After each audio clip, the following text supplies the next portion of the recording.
Hello, everybody. Good afternoon and welcome to another live at the Waterhole. We're first up. We're at the wonderful Tau Lodge in the Madikwe Game Reserve of the Northwest Province of South Africa. My name is Ralph Kirsten.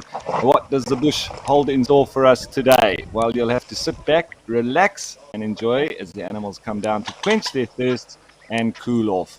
And as per usual, please don't forget that this is a live and interactive experience, so we'd love for you to jump on board with us and send us through your questions and your comments. You can do that by going on the WildEarth website and registering. You can also join the conversation on X, formerly known as Twitter, using the hashtag WildEarth. What is it that you'd like to see? What would you like to chat about? Whatever it is wildlife related, send it on through. Here we've got a couple of big bull elephants just wallowing in the mud, enjoying the lovely greenery and being joined by a lot of the resident waterfowl.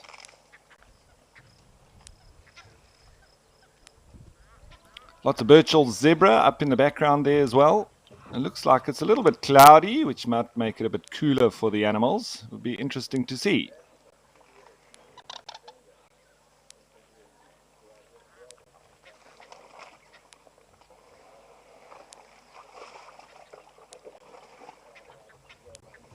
And this elephant just moving through the mud here. He's going to obviously have to engage diff lock as he goes through, just to keep traction.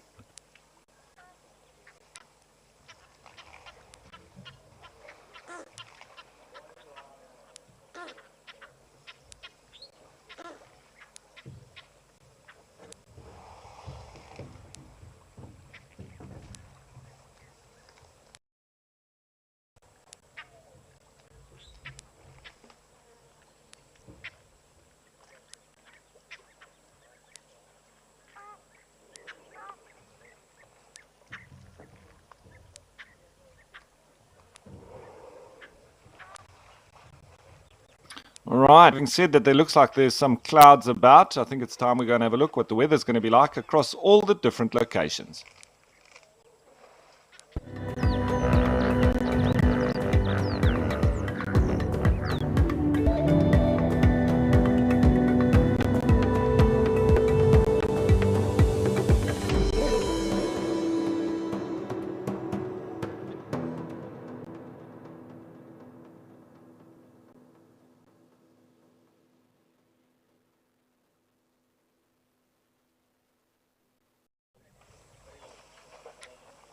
So it seems a bit of a mixed bag, but a typical hot summer's day, pretty much across all the locations.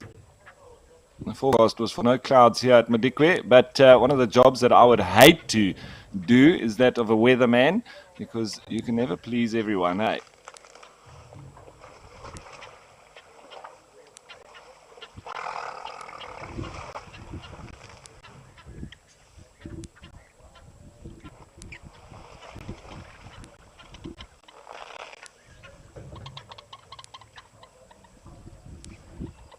You can see a grey heron there in the background, just trying to do a bit of hunting. There's a couple of moor hens just moving through the shrubbery here, near to this elephant.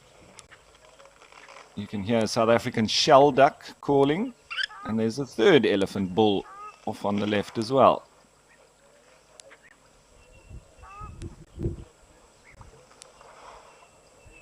He's reaching for some of that leaves on the tree.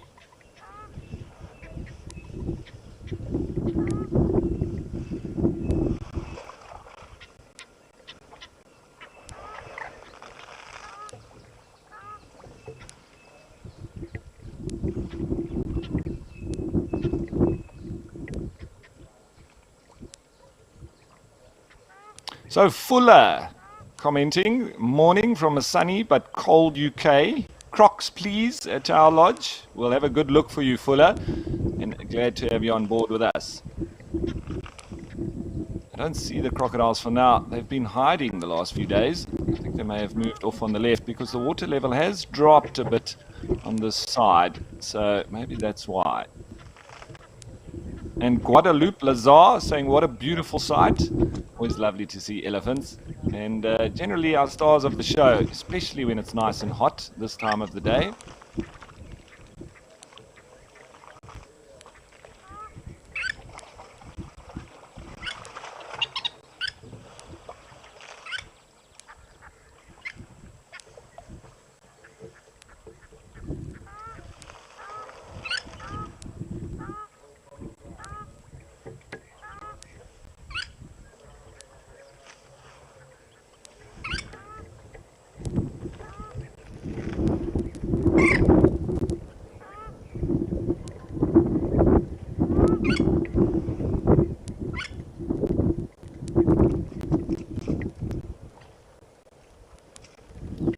elephants always enjoying the mud, and obviously here at Tau, there's lots to eat as well. So one of their favorite spots.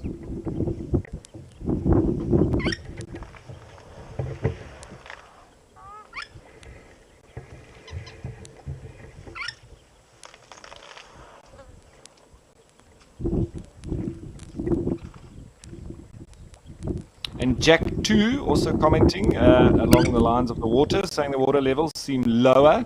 You know, they do indeed, Jack 2. I'm pretty sure if they do drop much more, they'll probably replenish a bit, as a lot of these water holes are. Keep them nicely topped up. There's still lots of water there, but it has dropped on the side, that's for sure.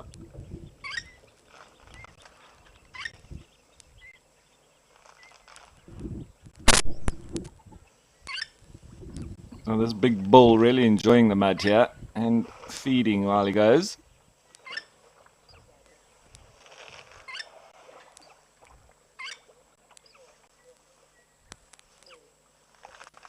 It's also good for his teeth, I would say. He's not going to be grinding them down very much, eating this lovely soft grass.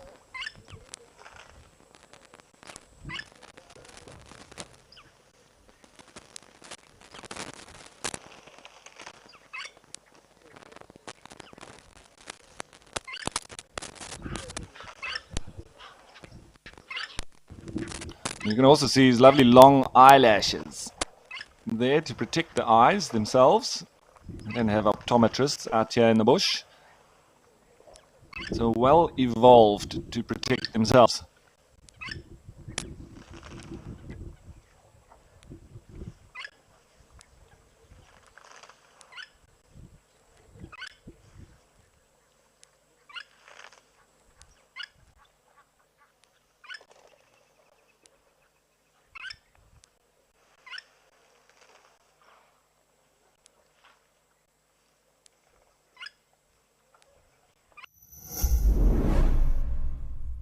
Our march to freedom is irreversible. We raise our hands and we say, we will be free! Great mass of South Africans denied their humanity.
Now, yesterday, just before the end of the show, there was a question that came through that I didn't have much time to answer, so I thought I'd just elaborate a little bit. It was around how many species of antelope that we actually have in Africa and which one is the rarest of the lot. And there are 72 antelope species that we have in Africa, and I thought that maybe along the lines of a klipspringer or the little sort of the smaller antelopes would be one of the rarest, but on further investigation, it is in fact the elders or Adas dacre, and it's known as Africa's rarest antelope. Estimated that there's only between 300 and 600 Adas dacre left in the wild, which is very interesting indeed. With no natural predators and a constant and plentiful food supply, the dacres have been reintroduced by and beyond, and they've been doing extremely well in their island paradise, and this is in Zanzibar. Very, very interesting indeed around the Adas dacre. I've never seen one before. I have now, though, so it's just a bit of an elaboration on that last question that I had when I ran out of time.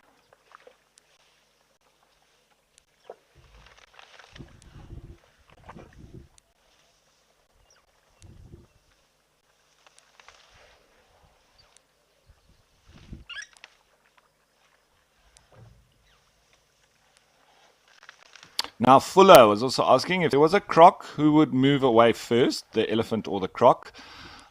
With a big bull like this, I would definitely say the elephant, Fuller. If there's small little babies, the crocodiles do show some interest in them, but with big adult elephants, the crocodiles don't really bother. They don't stand a chance. And then Free to Soar, saying the sight and sounds of elephants pulling and chewing grass, amazing. It is fantastic. And with us, with these remote cameras, we can get nice up and close personal with them.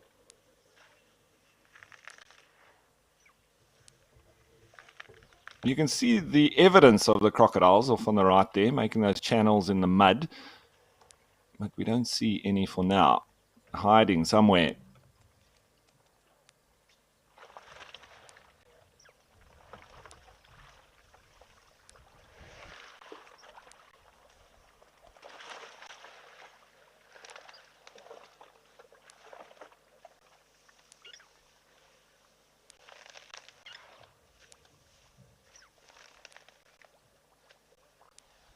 Coloured blacksmith lapwings there, just down to the right, called so because of their call. A pink, pink, pink, pink, pink, like a hammer hitting an anvil.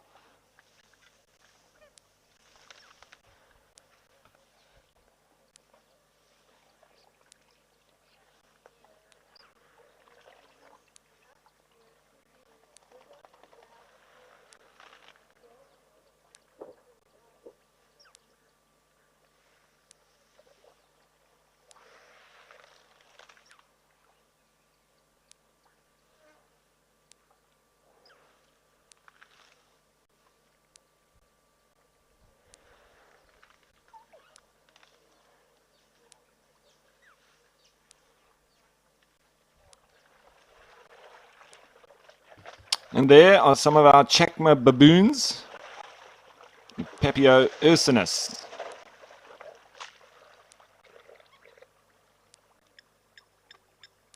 And there's a little baby riding on its mom, jockey style. There's another one hanging on the belly of its mom, running off there on the left. Looks like they may get shifted off by the zebra now. They don't really normally bother too much with them. Looks like they're foraging in the elephant dung.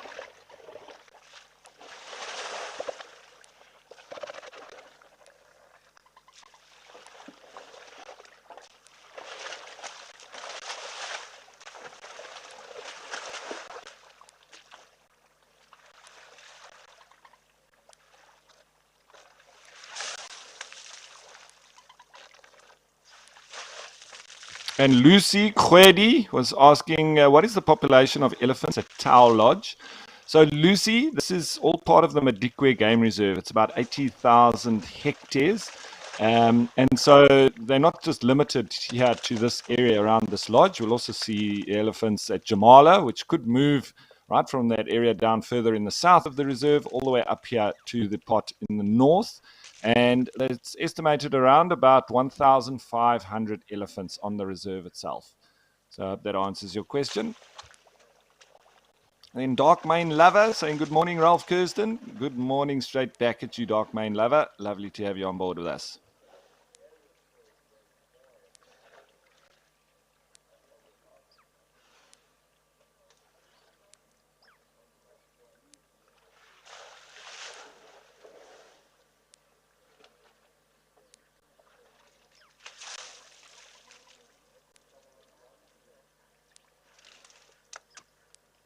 And the zebra now moving off. They do prefer, it seems, the area on the left of the waterhole, where it's a little bit deeper towards the dam wall. And I'm pretty sure that's where the crocodiles will be hanging now too, in that deeper water. Much easier for them to launch an attack from there.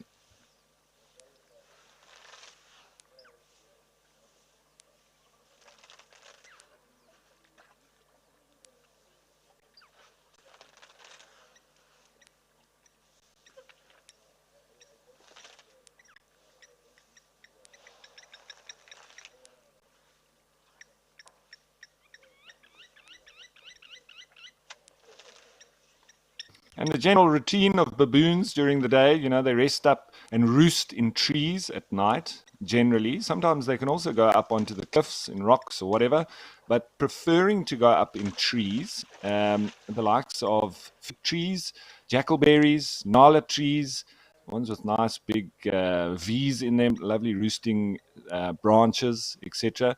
And it's an added bonus with the likes of those trees that they normally have good fruit on them too.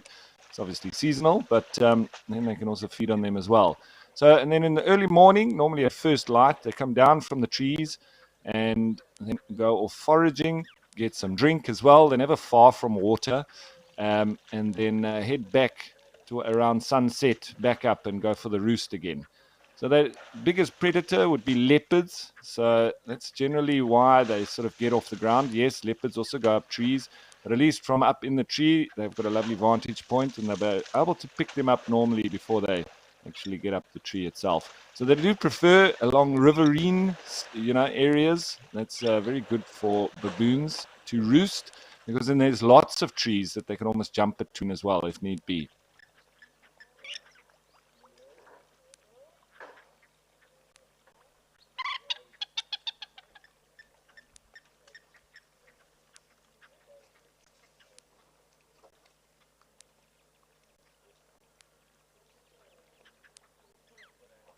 Right, so now a lovely start to the show here in the Madikwe Game Reserve, but I think it's time to change of place. Let's head to the Greater Kruger Park and Rosie's Pan.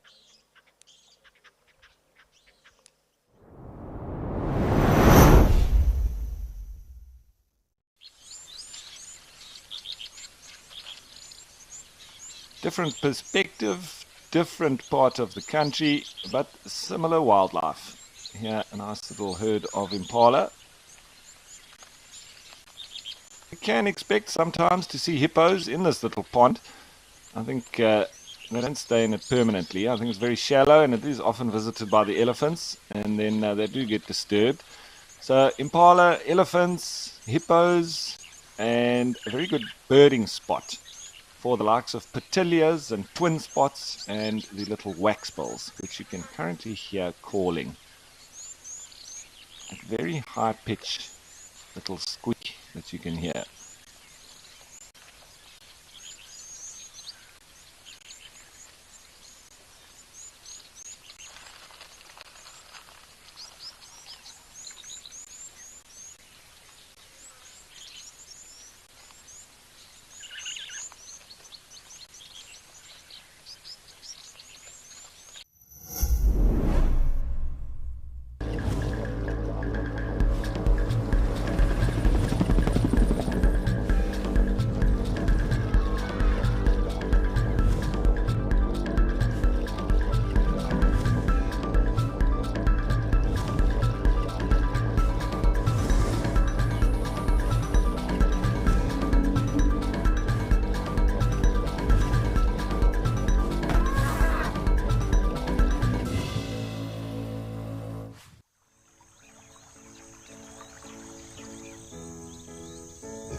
Quite strange to see only one oxpecker moving around the impala. They are cooperative breeders and they normally stick in family units. So you normally see them in groups.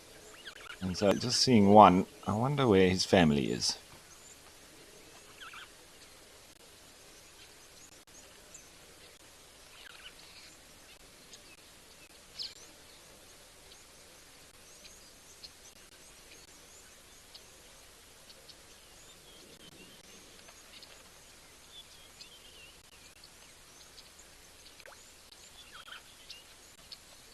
Well, looks like the impala have had their drink.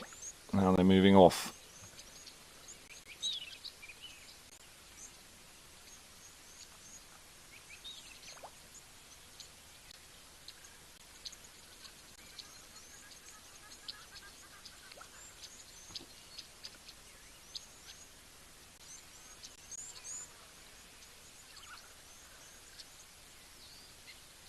And you can see the signs of elephants. Quite fresh elephant dung there. So they have been around.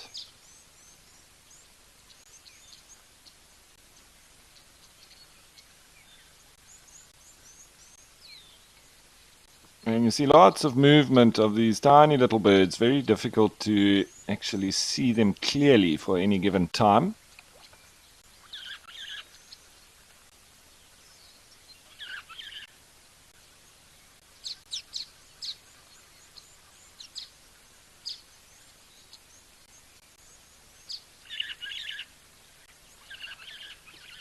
That's the call of a starling. But they're just near to these rocks on the right-hand side. This seems to be the favorite drinking spot for these little birds.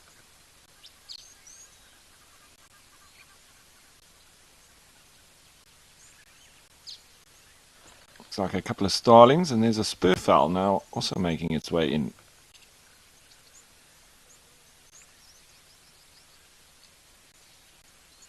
Lots of clouds about. Looks like good potential for rain. Let's hope so. The more we can get, the better.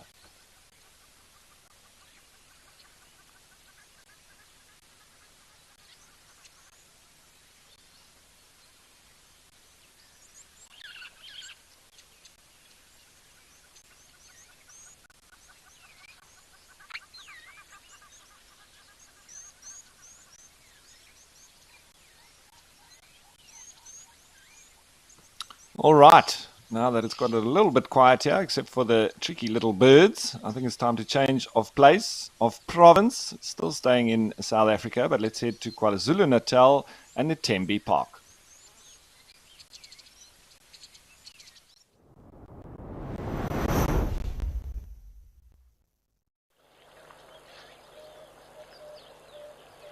Where we've got lots more elephants.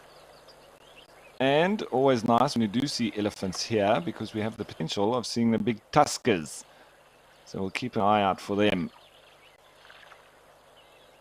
Seems rather windy there today, though. There has been a bit of rain about in Natal too.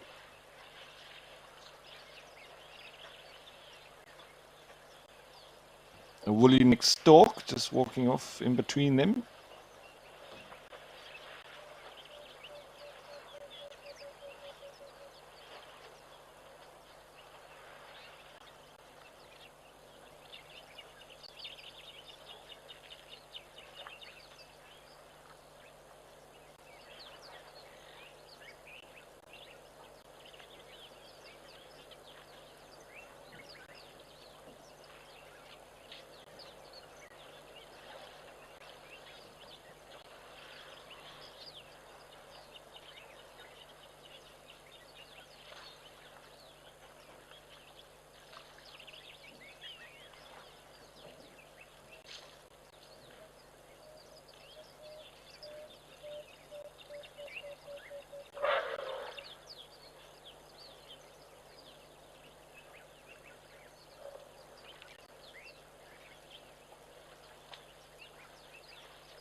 So speaking of the big tuskers here, this is rather a small park, the Tembe Elephant Park, and they do say that it's home to some of Africa's largest elephants.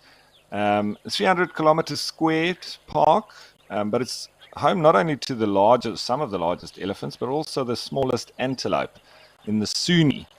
So I don't think we've got much chance of seeing it now with these elephants present here, but just along the thickets, the little Sunnis, very much like blue duiker, will be moving around. So you never do know if we might be able to spot one.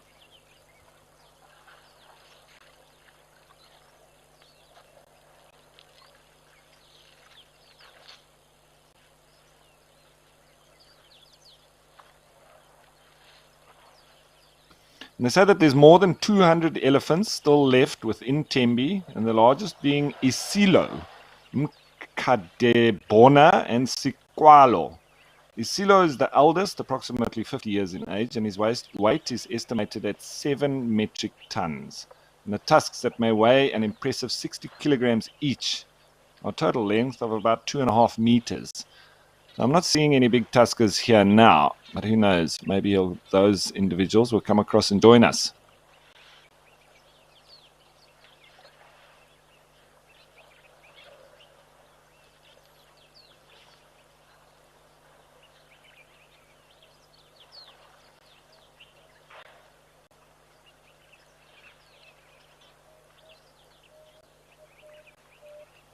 Now, for everyone, just a reminder also that it's World Wildlife Appreciation Day today. So join our expert naturalists for an Ask Me Anything, an AMA, where they'll be answering all your questions about the wildlife species of your choice.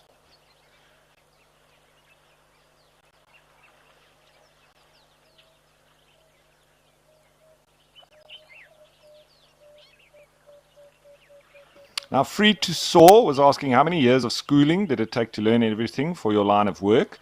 And thank you. So, thank you to Free to Soar. So, I studied nature conservation, which is basically like wilderness area management at Pretoria Technikon. That was a 3-year course, and we did a Fagasa field guide course as a part of this, which was just a side course for us.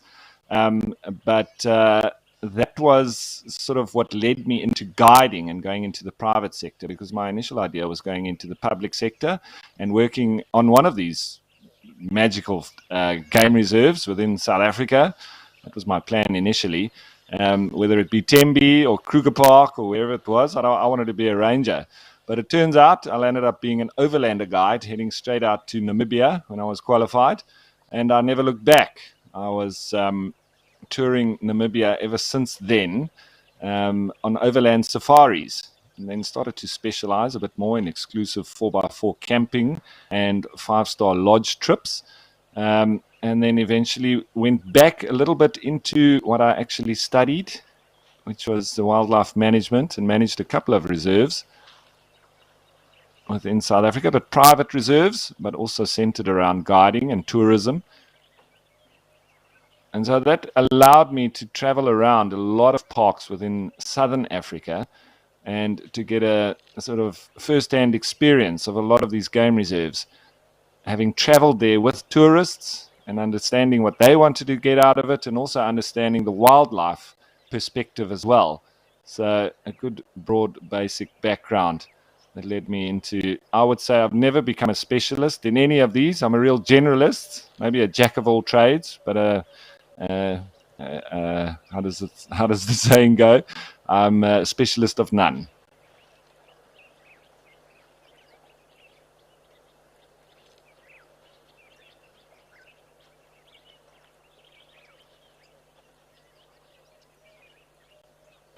Now, Perry 2023 says, hi, Ralph from Norfolk in the UK. Thanks for revisiting the question about the antelope. That was yesterday, on how many are there and what's the rarest one. And of a similar nature, how many species and subspecies of zebra in Africa, please? So, just off the top of my head, I would say that we've got the Birchall zebra, the plain zebra, and we've got the Hartmann's mountain zebra, as well as the Cape mountain zebra. And then we've got the Grevy's zebra, which we find further up in Africa. I'm just racking my brain now. I think there might be one or two more, but I'll let you know.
No, so of course I was correct in those 3 or 4 species, but then we did have one more that was the quagga, but that became extinct through overhunting. I think it was in the 80s when it went extinct. The quagga.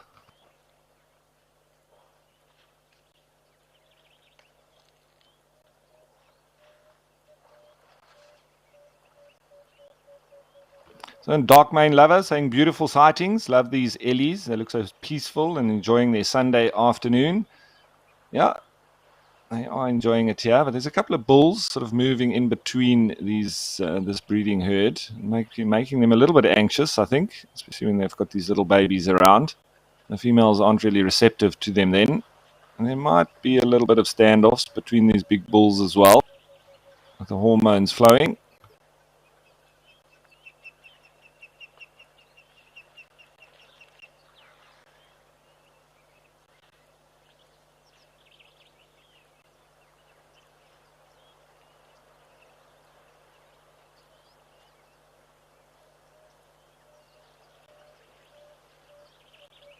So, and then going back to Free to Soar's question on sort of my studies and things, I landed up also training guides within the Greater Kruger Park.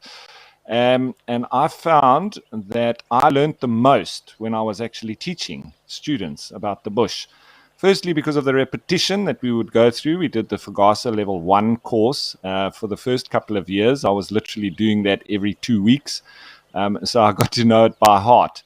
But when you're teaching, you really need to know your subject. So, coupled with the repetition of it, I also then went more in depth on the different topics. And so, not only getting the basics really grounded by having done it so many times, then, added on to that and, brought more quivers to the bow with all the bird calls, the trees, the grasses, how to identify all of them. I always struggled with botany. It was my most difficult subject when I was studying at Technikon. And it turns out it became one of my strong points because I was so bad at it. I spent a lot of time studying it after that. I failed a couple of times. And so eventually that became my strong point. And I was always the instructor leading the lectures on the botanical side of things. As a result, because it was so difficult, I had to find ways and means to remember all the different leaf formations and how to identify different trees as well as grasses and the inflorescence, etc. And so I think that's also a lesson in that. Sometimes the more difficult of the subjects are the ones that you land up remembering the best because you put more work into it.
Right, so we're going to keep an eye on this waterhole and see if any of those big tuskers come through. And I'm sure if they do, we'll jump on back and have a look at them.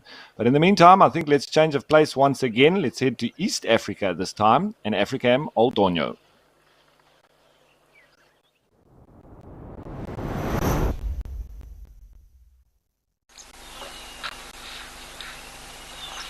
With another totally different perspective and another good chance of being able to see big tuskers here at the waterhole. And now we've got the heaviest land mammal together with the tallest, the Maasai giraffe.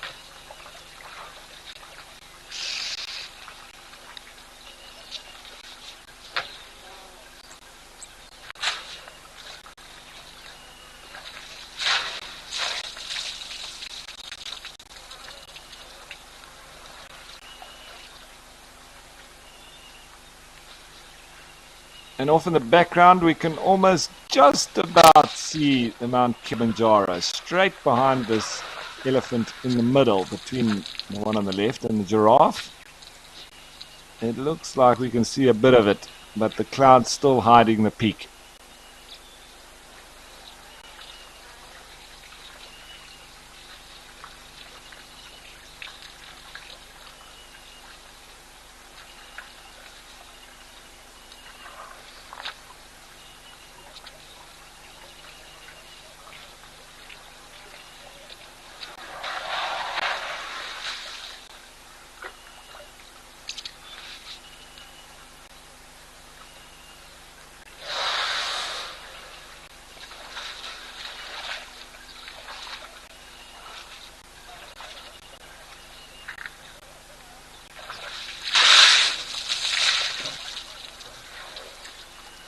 Now, while we're enjoying this wonderful, epic wildlife encounter, just a bit of info on the Mount Kilimanjaro as well, as that's the clearest we've had of the view onto it. But it's from the National Geographic website. They say located in Tanzania. Mount Kilimanjaro is Africa's tallest mountain at about 5,895 meters. The largest freestanding mountain rise in the world, meaning it's not part of a mountain range. It's also called a stratovolcano, a term for a very large volcano made of ash, lava, and rock. And Kilimanjaro is made up of three cones: Kibo, Mawenzi, and Shira. Kibo is the summit of the mountain and the tallest of the three volcanic formations. While Mawenzi and Shira are extinct, Kibo is dormant and could possibly erupt again. Scientists estimate that the last time it erupted was 360,000 years ago. The highest point on Kibo's crater rim is called Uhuru, the Swahili word for freedom. The mountain is also known for its snow-capped peak. However, scientists warn that the snow might disappear within the next 20 years or so. In 1889, German geographer Hans Mayer and Austrian mountaineer Ludwig Purtscheller became the first, I would say, European people on record to reach the summit of Kilimanjaro. Since then, Kilimanjaro has become a popular hiking spot for locals and tourists. Because mountaineering gear and experience is not needed to reach the peak, tens of thousands of climbers ascend the mountain each year. The climb is still dangerous, however, because of the risk of altitude sickness, which is a condition climbers experience if they ascend too quickly. And it can be deadly if not treated right away. And we've seen actually in the not so distant past that there's actually been quite a lot of accidents because of a lot of tourists going up to hike the peak with no mountaineering experience and going up too fast and getting this altitude sickness. And there has actually been quite a few deaths. So I think a lot of training is in order for anybody that wants to go and hike up Kilimanjaro. It's not one of those things that you should just be deciding overnight and heading off just because you have the money.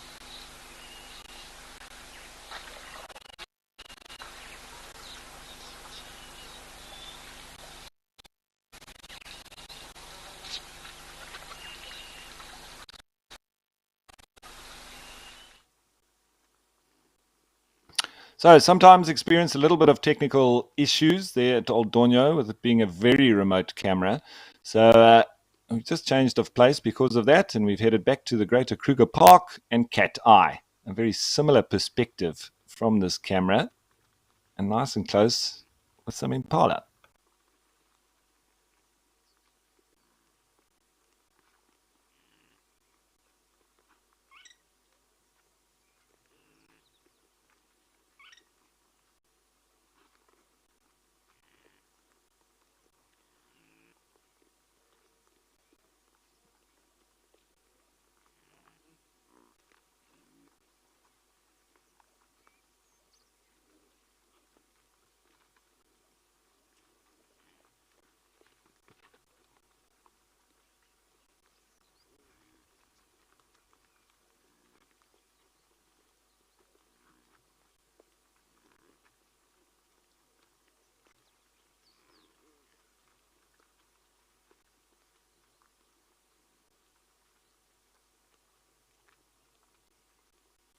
Now, we often sort of almost sidestep impala because we see them so much. Probably the most common antelope that we see out there. In fact, it is, that's for sure.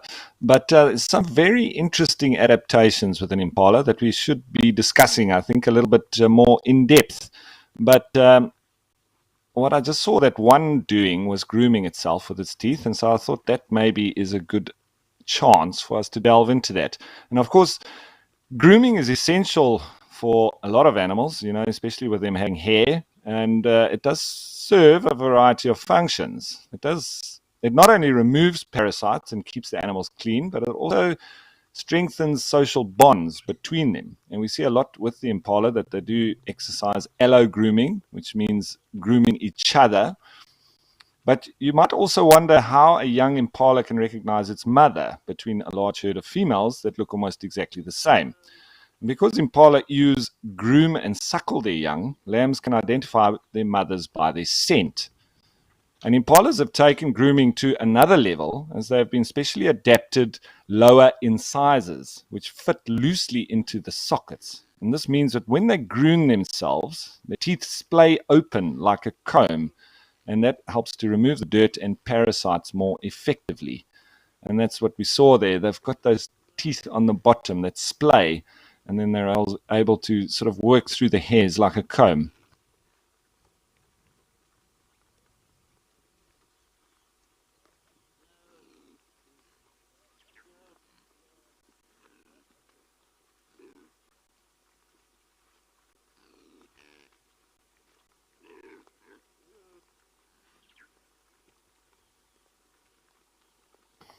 And those deep groans, almost squawks like sounds of crows, are coming from normally a ram impala, and that's the noises that they make between themselves. Females can also do it with the little lambs, but generally the males making more vocalizations.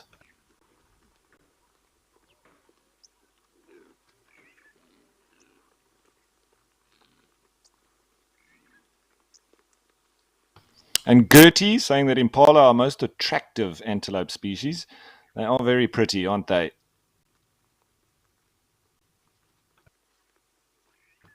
And then Perry 2023 saying, good to hear about your ecological background, Ralph. I too was a teacher in science and ecology and conservation, and am an environmental biologist. So nice to hear we have something in common.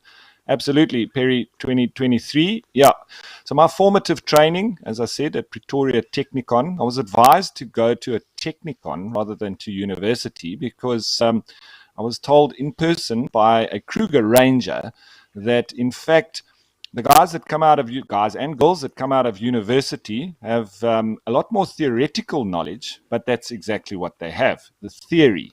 Whereas the guys that came from Technikon were actually almost immediately able to hit out on the ground because of the technical and practical experience that we had through the Technikon. And we visited many game reserves during our training, and from game counts to fire breaks and the use of fire as a management tool, to felt surveys, and all of these kind of theoretical applications that we would have learned in university, we actually did in person on the different game reserves. And they brought us in as students to these different game reserves, and obviously the reserves benefited by having a lot more labor and manpower on the ground, and we obviously benefited by first-hand experience.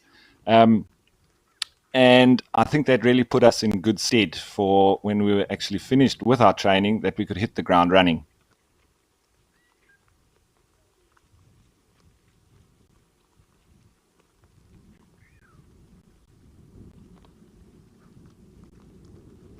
Because you can know the theory of how to do fire breaks, etc., but if you've never witnessed a out of control fire and how to actually fight it, it's a bit of a trial by fire, that pun intended, because it's something else. And I think no two fires will be the same. But if you've never witnessed it and actually been a part of a fire management team, it's a bit of a difficult one to actually do.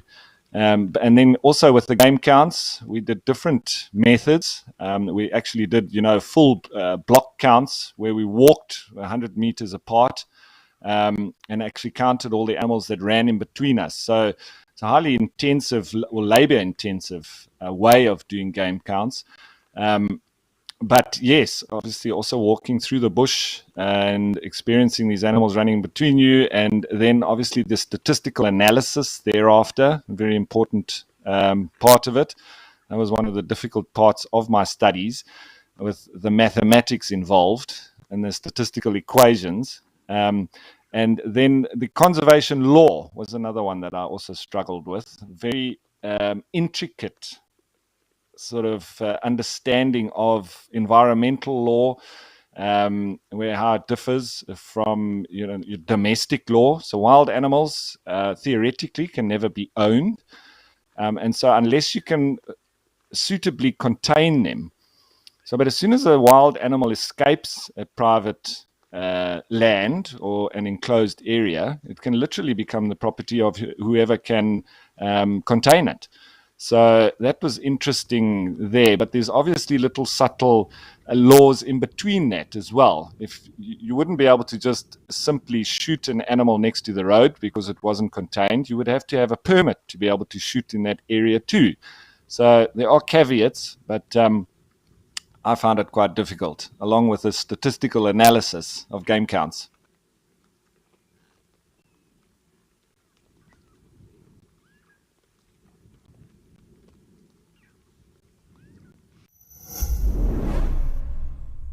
If you are a driven nature enthusiast with a background in communications, then this message is for you. WildEarth is calling for volunteers to moderate our web and social media chat platforms during our live broadcast. Do you keep up with the latest trends on social media? Do you have quick fingers and a sharp eye? Then we're looking for you. To apply, email your CV to us at jobs@wildearth.tv. Join the WildEarth team today. WildEarth, connecting with nature.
And of course, the resident blacksmith lapwings. It seems like there's not a waterhole where they aren't resident.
So, Shanae from the UK asking Ralph, if you had to pick another country to learn about the wildlife, trees, flowers, etc., all over again, where would you choose and why?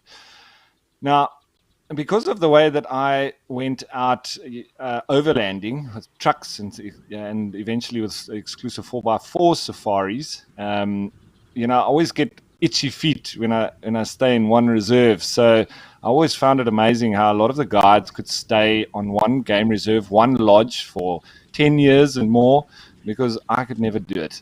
I was forever moving, and if I don't move for too long, I get itchy feet. So if I had to choose, I think I would go somewhere like Madagascar and all the islands in the ocean, along the Indian Ocean, the Seychelles, Mauritius, Reunion, and then in the spirit of Darwin, maybe even head out to the Galapagos Islands and do a little bit of more of that traveling, but more in a Viking style by sea. I thought that was a marsh terrapin in the water, but the way that it's moving, I wonder, is it not potentially a monitor lizard?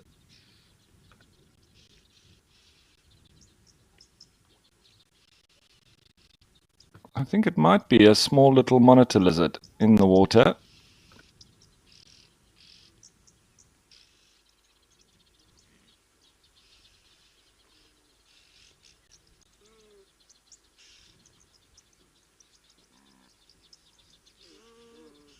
Yeah, and so just along that line of discovering all the different tropical islands, etc., um, the likes of Mozambique and the Bazaruto archipelago, maybe even heading on over to Indonesia, etc. I just really like that tropical island vibe.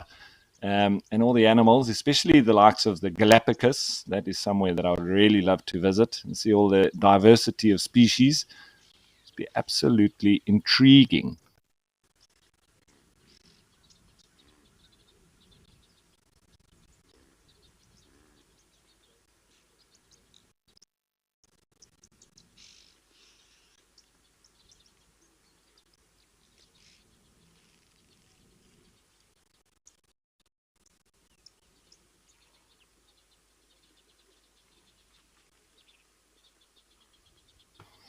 Now, there's a marsh terrapin there now.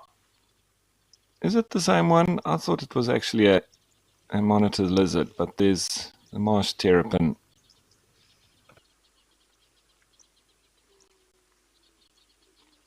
There's a little head as well, another one, just to the right of this blacksmith lapwing.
Now, something that I've found most interesting in the most recent past, and I think probably the learnings, my latest learnings, have been around fungus and mushrooms, which I never really had an understanding of.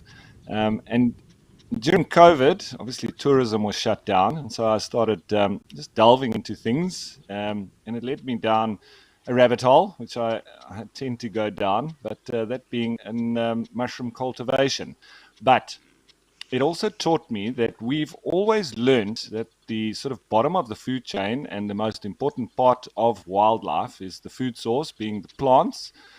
Um, but with the studies that I now have done, I now realize that without the mycelial networks and the health of the mycelial networks below the surface of the soil, we won't have these plants at all. So I think we're projecting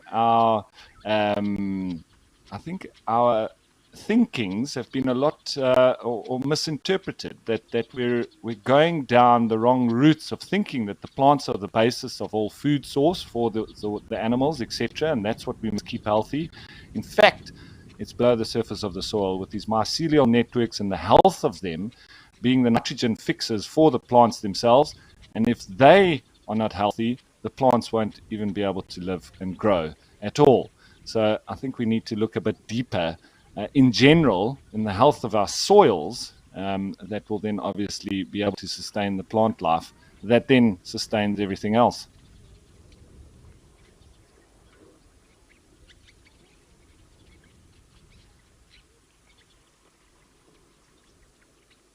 All right, so it seems like these impala just shifting off a little bit, maybe trying to get a bit of shade. And I think we'll do the same. And let's head back to Tau.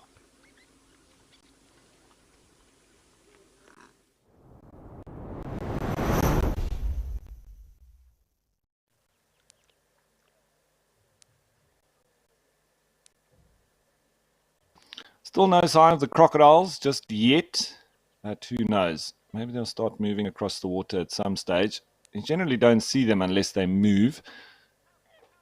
But we have had some very interesting sightings with them here. One day, it seemed like they had a baby buffalo, which they probably caught on the deeper side of the water, which is on the left. But they were fighting over it, as crocodiles do.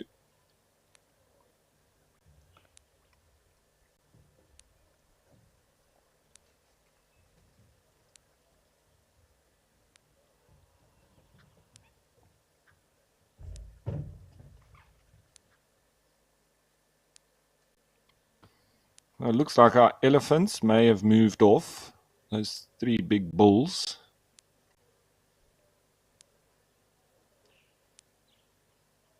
There's a virtual zebra.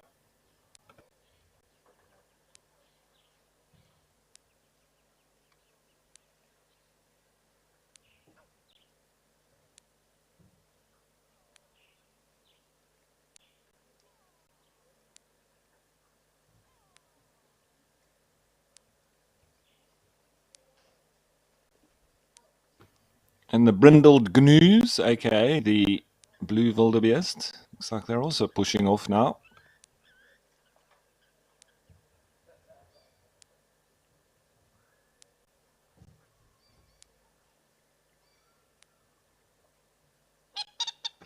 And they're walking past one of our best mushroom cultivators, I think, pretty much on the planet, the termites. And they cultivate a very particular species of fungus, being the Tomatomyces. And very often, after lots of rain, they come growing out of these termite mounds. And we must remember that the mycelial network that they cultivate, inside the chambers of these termite mounds, is literally like the tree, the actual tree of the species. And the fruit, the mushroom that grows out after rain, is literally that. It's the fruit. So the bigger part and the mass of the species is that mycelial network, which most people don't realize that the mushroom is actually just the reproductive part of the fungus itself. And the Tomatomyces grow some of the largest fruits in the world, some of them even getting up to about 2 meters, with massive heads on them. And they taste like steak. It's incredible. We've had them in KwaZulu Natal, where I think they're called umkawan, and in Namibia too, just between Okahanya and Otjiwarongo. The farmers there have competitions each year to who picks the biggest mushroom, and those are called the omayova, and wonderfully tasting mushrooms. It literally tastes like fillet steak. If you had to taste that with your eyes closed between fillet steak and the omayova mushroom and umkawan in South Africa, you would not be able to tell the difference. But you have to eat them very quickly after they've fruited, because they very quickly get infested with flies and maggots.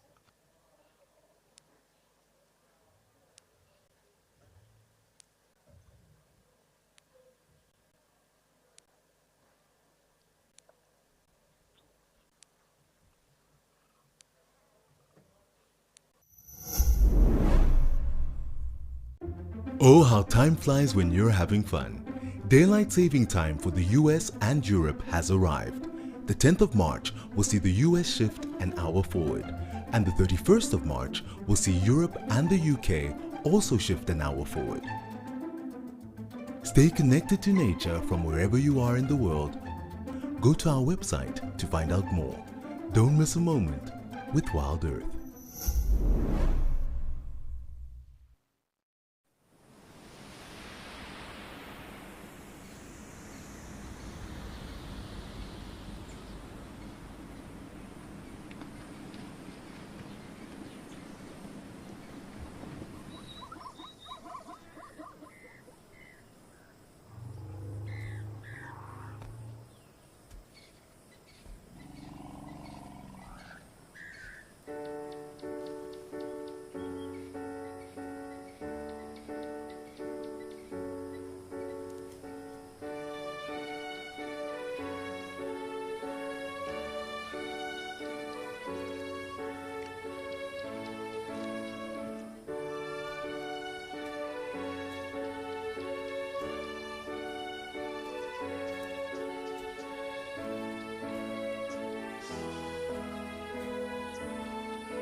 So just a moor hen there with a blacksmith lapwing, and then I think off on the right, I'm not sure what that little bird was. I have to just look here. There's a dab chick, not a dab chick, a moor hen with the lapwings. There we have a little 3-banded plover on the bottom right, looks like, yep.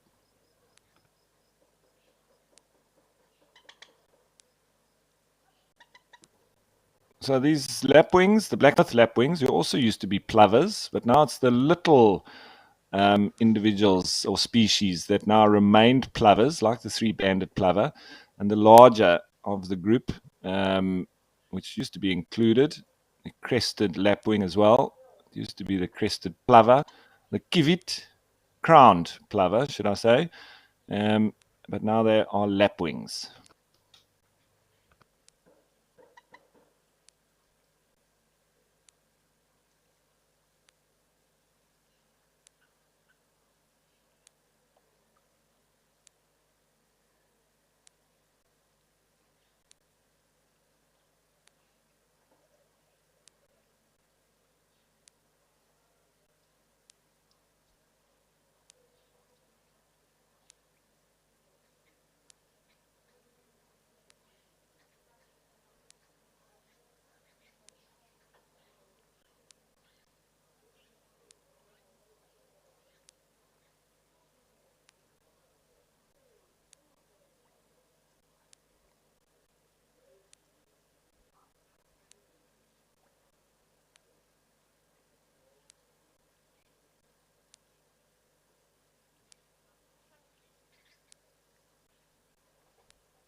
So while we're watching these lapwings, I think found a nice little article on the Ingwelala website, and they're speaking of lapwings and plovers, saying often there's commentary from interested bird watchers regarding the name changes to birds by taxonomists. Just when you feel confident about a bird identification and name, the name is changed. For example, questions are asked of the difference between franklins and spurfowls, between lories and turacos, to name but a few. For example, questions are asked of the difference between the lapwings and plovers, and these being prime examples in the topic under discussion. These waders are part of the family Charadridae, of which there are 10 genera and 68 species. So, what is the primary difference between a lapwing and a plover? The lapwings have broad, rounded wings, whereas the plovers have pointed wings. The blacksmith lapwing is a common lapwing, well known to many birders, easily identified through its bold colored plumage of black, white, and grey. The eyes red, and the bare parts are dark grey to black. Blacksmith lapwings can be either sedentary or migratory, depending on preferred water levels and availability of food. They diurnal, foraging during daylight hours, and can be single, in pairs, or small flocks. They're found in water bodies and marshes and classified as waders. Diet consists of worms, insects, crustaceans, invertebrates, larvae, ants, beetles, and butterflies. They're territorial breeders, and the pairs are monogamous. The female lays between 1 to 4 eggs, which take 26 to 33 days to hatch. The nests are just shallow scrapes in the surface of the soil. The male and female share duties incubating the eggs, and they're fledged after approximately 40 days. Now, the three-banded plover, which we saw there as well, is a small wader.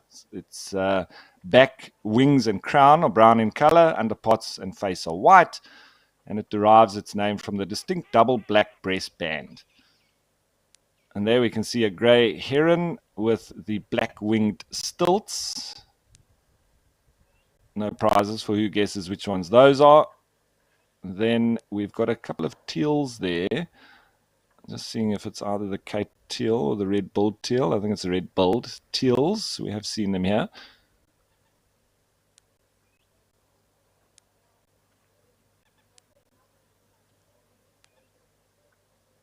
So yes, I think a lot of birders do have that question, why are the names constantly being changed? And I think they're just getting further and further in the taxonomical classification, and splitting these species into different groups and taxones. So science never stops, and birders never stop twitching.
There's that little bird on the right, very grey, just moving in between the rocks. Looks like it's feeding on little invertebrates there. And I'm pretty sure it's a sandpiper.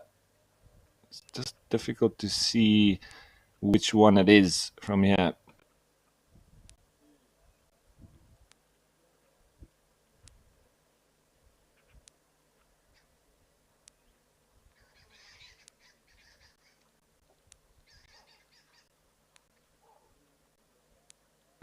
Lots of little chicks there. I think those most likely be the Egyptian geese chicks.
Did you know that the only group of birds that can fly backwards are hummingbirds? We are celebrating World Wildlife Appreciation Day with a tell-all.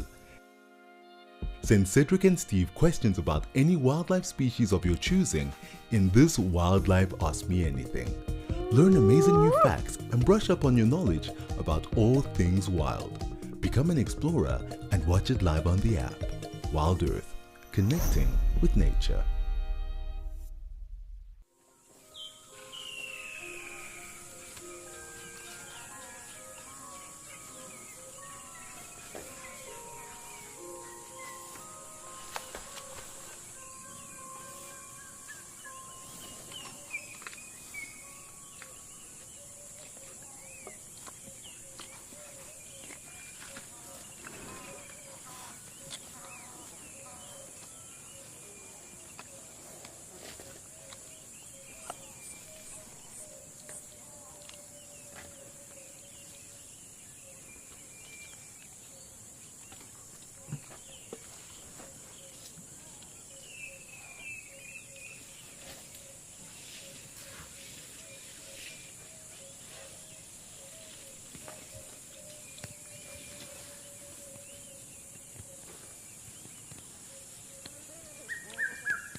You can see the South African shell duck just on the left there.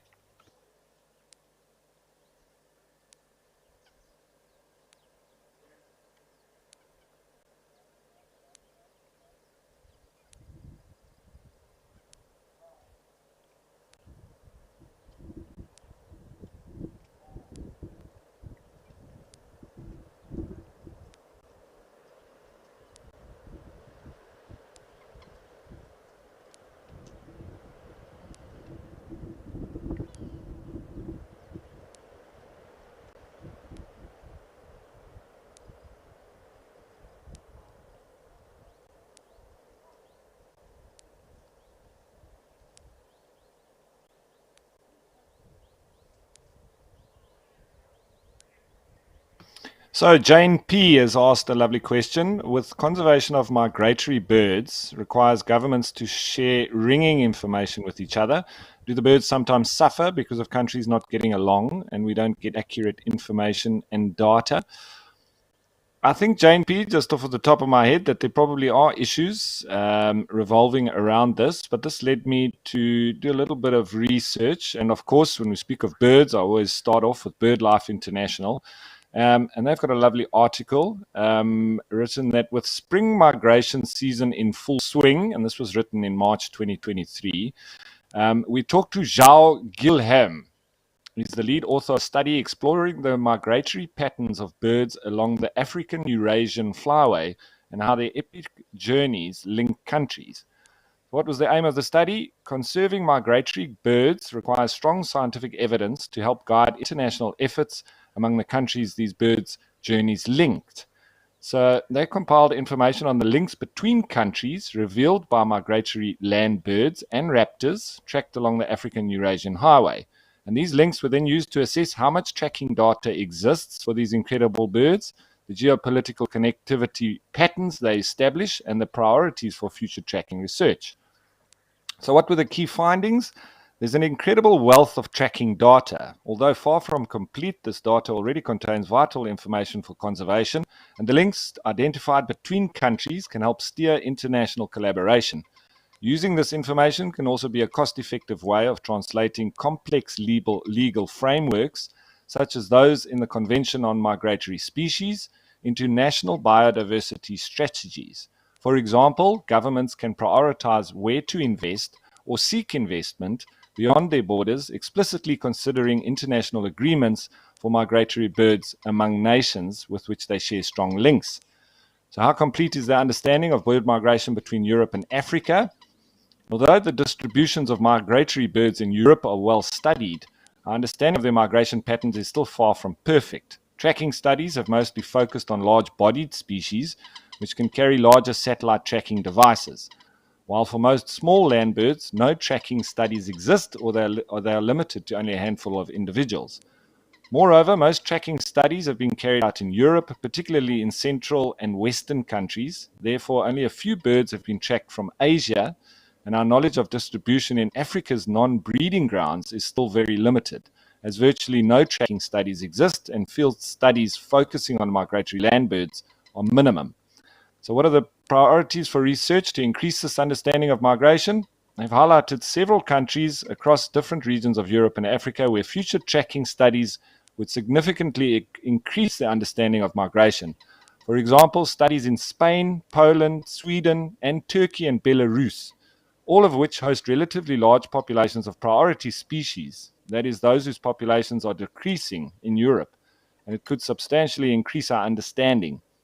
Meanwhile, in Africa, Nigeria, the Democratic Republic of Congo, Ethiopia, and Angola would also make a massive contribution. While tracking data is incredibly useful for unraveling migratory and connectivity patterns, we still need other approaches, such as ringing data studies. Field studies are also needed in non-breeding grounds to fully understand the conservation needs of birds across the African Eurasian flyway.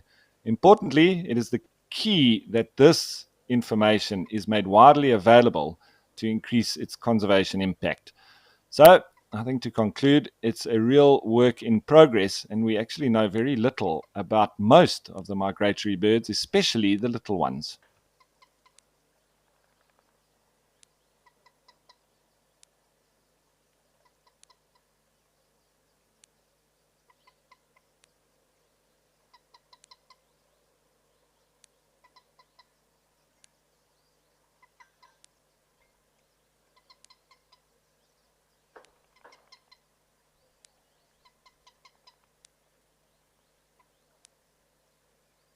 So then Canine Girl asking, when it comes to diurnal and nocturnal animals, what fascinates you most when learning about them and how they adapt to climate changes? So Canine Girl, I would say that what has always intrigued me is how well evolved the nocturnal and diurnal animals have become already. Just in their adaptability and those very specialized eyes, obviously, and body parts on nocturnal animals working in a very low light environment. I find that you could connect it very similarly to the animals that live in a water scarce environment. In the deserts, which have always intrigued me, and then obviously at night it's a similar situation, albeit very different. Instead of low water, you've got low light, and so for the nocturnal animals and all their adaptations, for me, is incredible. If you look at the likes of a nightjar with their very big eyes and the whiskers around their mouth or their beak, enabling them to sort of zone in on insects. And when they get close to them, those whiskers help to direct the insect into the open beak. And yeah, I mean, that then extends to the likes of lions and leopards with the little white bands underneath their eyes and their ability and real structural differences in their eyes to be able to see at night in very low light conditions. And then obviously the prey species have to adapt to this and to be aware and to have strategies to be able to survive, in contrast to being hunted. So I think it all amazes me. But I think that's the big thing for me is the adaptability of the nocturnal animals in comparison to the animals that live in a water scarce environment and the similarities between them.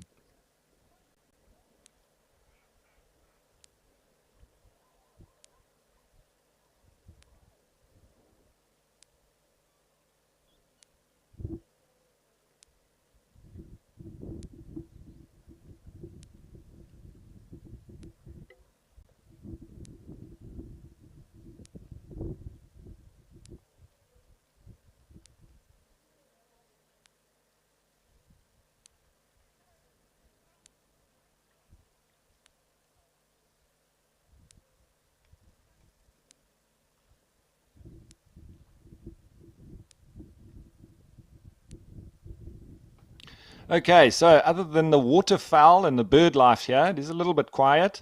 So I think we'll head back to KwaZulu-Natal and the Tembe Elephant Park.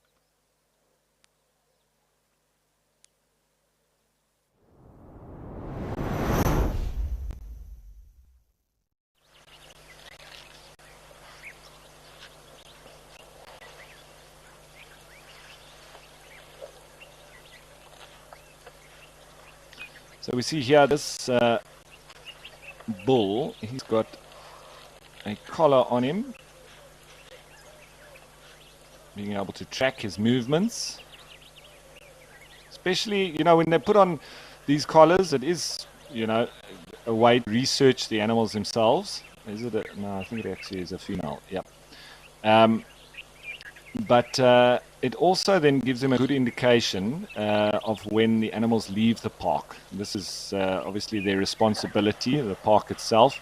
It's quite a small park, so they want to know if any of these animals get out. They can obviously put the public at large in danger, so they need to be able to locate it and dart it and bring it back as quickly as possible before it puts anybody else in the public in danger.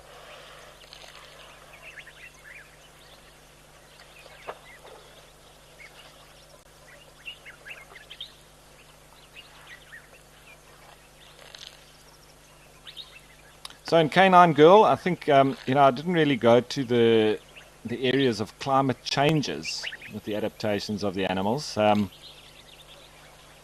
think every year the seasons are never the same. Every summer is different to the last and will be different to the next, and the same with every winter. So we sometimes get rain in winter when we wouldn't normally. But if we go back in the records, there probably were years when there wasn't, and there was, and similar occurrences. And we do, start to find those patterns. But I think the adaptability of the animals to the different changes in the climate and the weather, especially, is a big part into the survival of the species. You look at the likes of, always refer back to impala. They're able to survive in so many different environments with the different climates that come with it, that those are the species for me that will continue to do very well. We look at the likes of birds, for instance, and being able to survive in and around human populations and urban settings. The likes of doves and pigeons, they're a very adaptable species, and you find them pretty much all over the world in almost all kinds of environments, and even living in and amongst humans as well. You look at the likes of leopards, highly adaptable cat, able to live in different environments, from snow to deserts, and also in amongst heavily populated human environments. So I think those species that are so adaptable really interest me, but I also then am very intrigued by the highly specialist animals. If we look at the likes of cheetah, but those animals are changes in their environment. So a little bit of a buzzing noise that's just been picked up there on Tembe. So we've hopped on over back to the Greater Kruger Park and Djuma.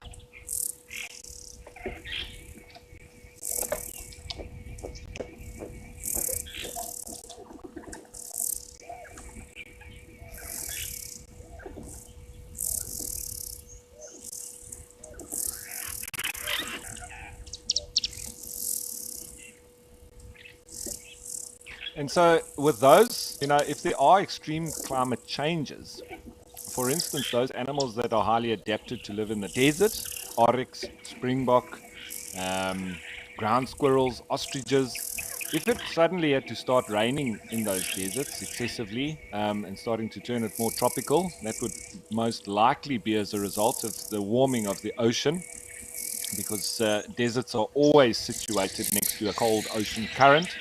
The Nama Desert being next to the Benguela Current, which is cold. And if that had to start warming up, which it seems like it has slightly, there's quite a bit more rain starting to fall in Namibia.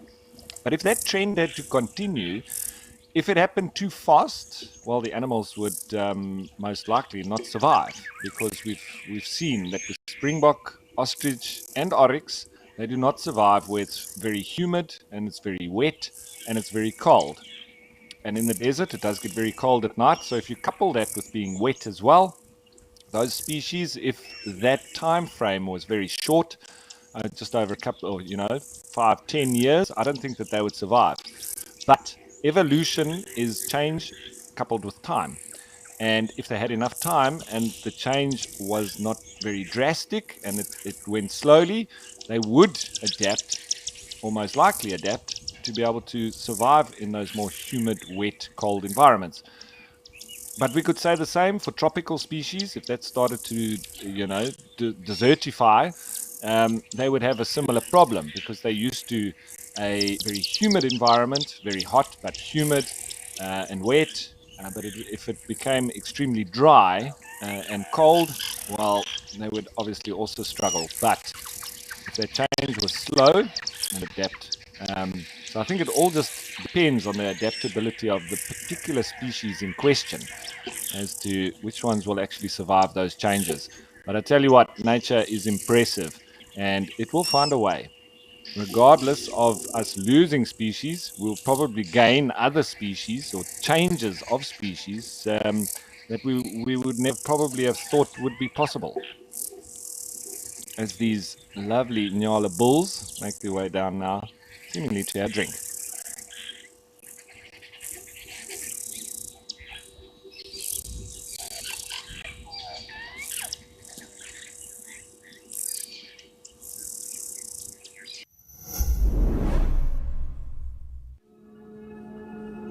Better is more than a word to us. It's a commitment to conserve our nation's precious landscapes, oceans, and wildlife. It's more sustainable fishing and farming practices, jobs and prosperity for our communities, and access to clean drinking water for all. Better is believing that together we can make a difference.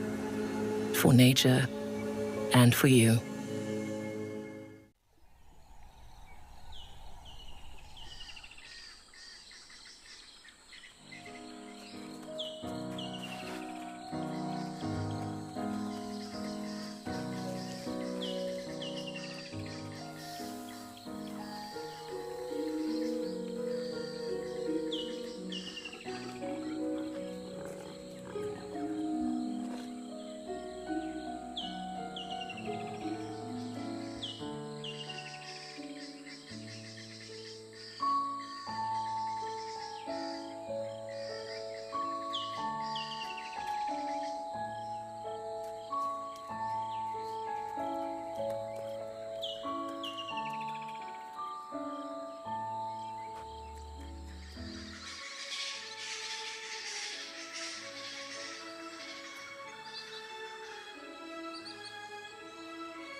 So a nice question coming through from Sugar Bits, asking, have you noticed areas that receive fire are more productive in vegetation? So first off, the answer is absolutely yes, Sugar Bits. You normally have quite a huge explosion of growth following fire, and normally coupled or just after it's rained on a burnt area. Um, but if we say what is the role of fire in the ecosystem, it's a vital ecological process in maintaining the structure of savannas, especially in relatively moist areas. And in moist savannas, where the mean annual rainfall is more than 650 millimeters a year, the tree layers also is not constrained by a lack of moisture, but is prevented from reaching closure because of the repeated fire and pressure from the herbivores. So why is it important to burn the felt, or for felt to burn? And naturally out here, it would be as a result of lightning striking a tree or whatever, and then starting a fire from there. That's the most common source of natural fires. But why is it important? And there's two reasons why one should burn, or burns should occur. And that's to remove the accumulated plant material that has become too much, the moribund, which is the dead, unproductive and unpalatable plants that, especially once they build up over several years, and two, to combat or prevent bush encroachment. But we've seen that with private farms, etc. They continue burning their land so that they can get nice, soft green grass for grazing. But if you do that too often, it obviously leaches the nutrients within the soil, and you land up having a bit of a desertified area, losing the topsoils, etc., and overgrazing. So it all depends on the locations and the biome, where it is found. But definitely, fire is a massive part of the natural cycle, especially lightning also returning nitrogen and the carbons back into the soil. And then, as I say, burning up that moribund, which sits on top and then sort of suffocates the potential new shoots that would come through. So it makes it then available, returning those nutrients to the soil, and then makes space for the new plant growth. So very important, but important not to be done too often. But it must be done. And so very often find where these wildfires have been ripping through different parts of the world, they are natural fire areas, but with us, having urban environments in those locations, we tend to stop the fires from happening. And then that moribund builds up, whether it's in forests or in grasslands or whatever it might be. And eventually, when a fire does come, the amount of fuel, dry fuel that is available, just makes those fires so much worse. So important to happen, but in each scenario, in each location, I would say the schedule of fires will be different, but just as important.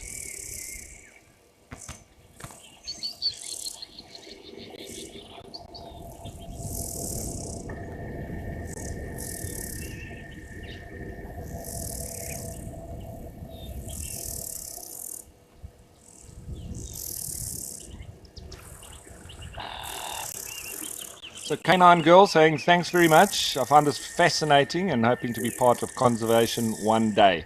Canine Girl, you're already a part of it. You are commenting and you're engaging with us. And so you're a part of the conservation community already. But good luck. And we hope to have you on board one day in a little bit more of a personal capacity. So yes, that's the message that we're trying to send with WildEarth, and we're bringing the wilderness areas that we broadcast from to everybody all around the world.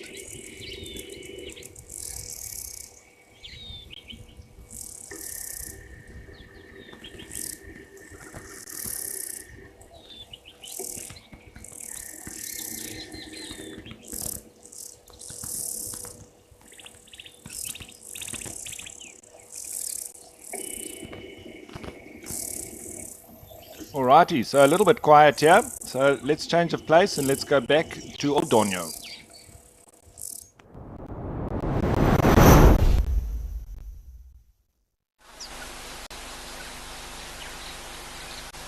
One of our big bulls just leaving the waterhole, and that is being left by a number of Maasai giraffe just in and around the area. Those two off on the left there look like they're engaging in a bit of necking. Probably two bulls. One looking straight at us. And looks like we can just still see a bit of Mount Kilimanjaro there. That's the clearest it's been, even though the clouds are covering the top. We can just about make out.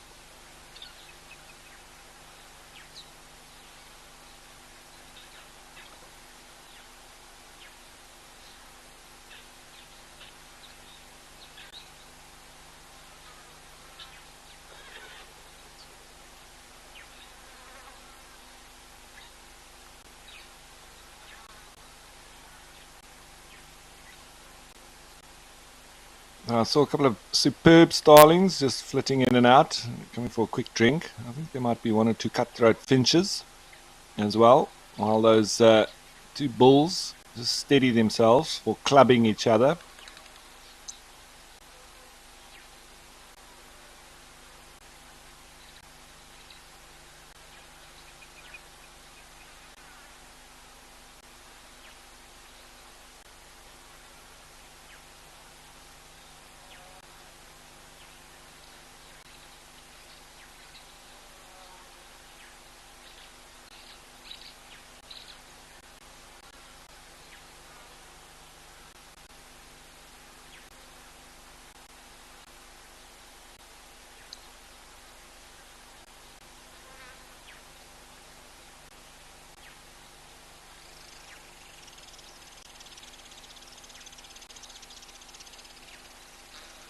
Can I see a little bit of snow in between the clouds there, directly above those two giraffe? I think that is indeed almost what I would say somewhere near the top of Mount Kilimanjaro.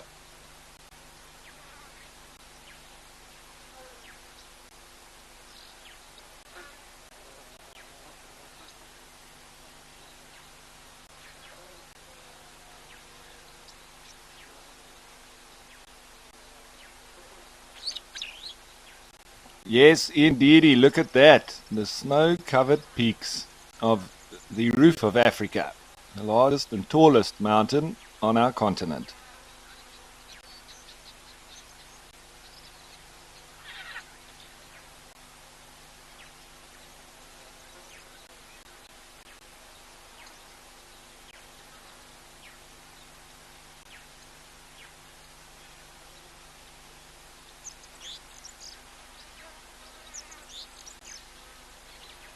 That's the best view I've had of this mountain since we've started here at Old Donyo.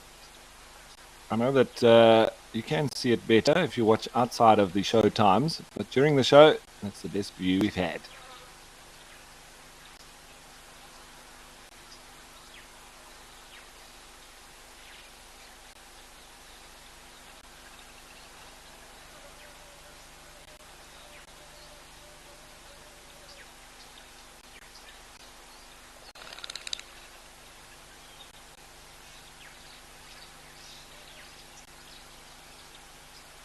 Sorry, with it being a very remote camera, it's sometimes a bit of a delay in the controls, and so sometimes have a bit of a mind of its own.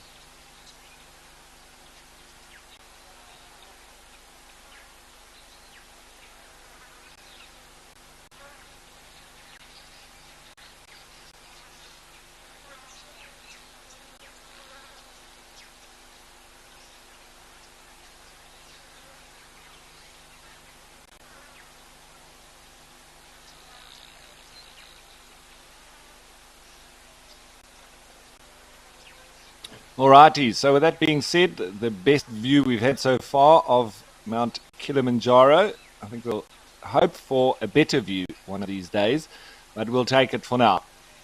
Time to change of place. Let's go back to Madikwe, but this time Jamala.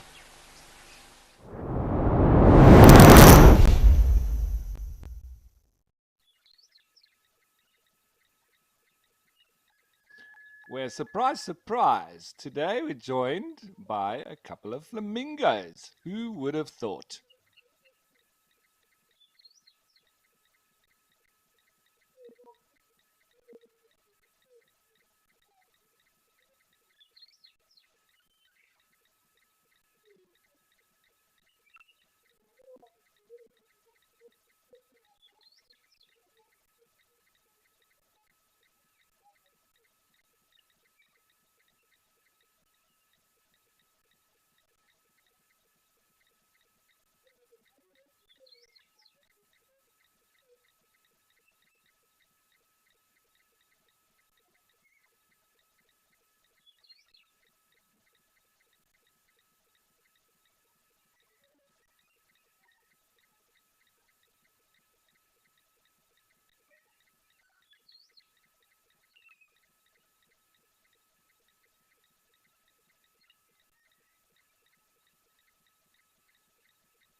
Experience captivating wildlife documentaries showcasing incredible animal behavior for free by visiting lionmountain.tv or downloading the app, accessible on both Apple and Android platforms.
But regardless, this is a special sighting, and it would just then be passing through. They wouldn't be staying here, I would imagine. Don't know if there's enough food for them.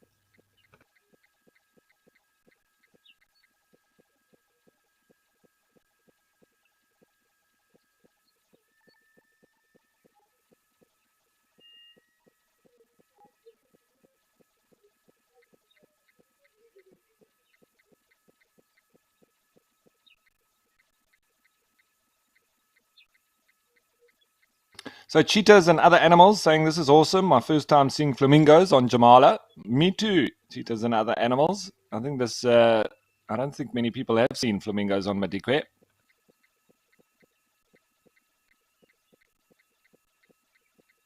And Canine Girl was asking if I've climbed Kilimanjaro. I haven't, Canine Girl. I've climbed quite a few mountains, but Kilimanjaro not being one of them.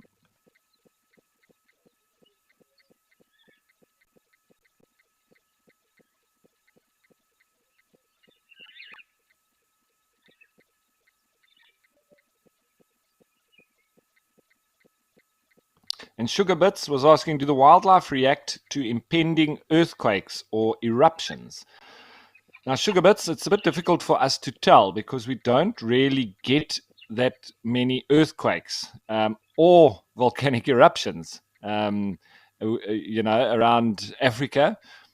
So, like I say, I don't really know, but I'm pretty sure that there would be some kind of reaction. We see them reacting to storms.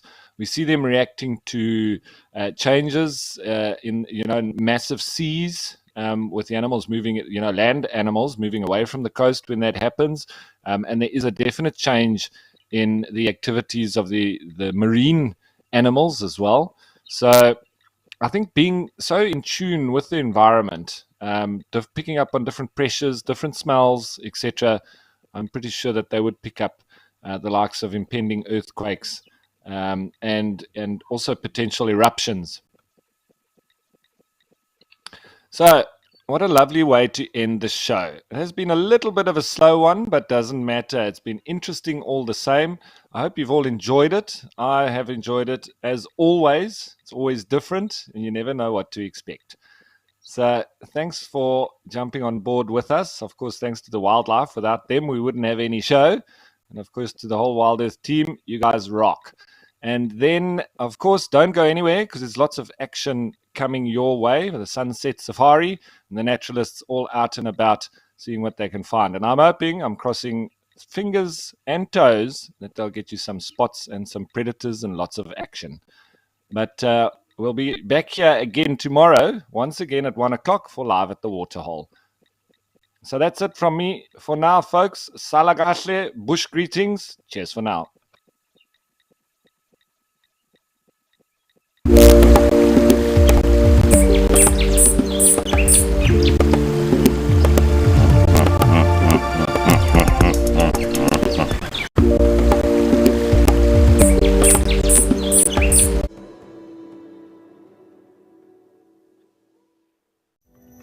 Good afternoon, everybody. Thank you for joining us once again on our highlight show here at Juma Private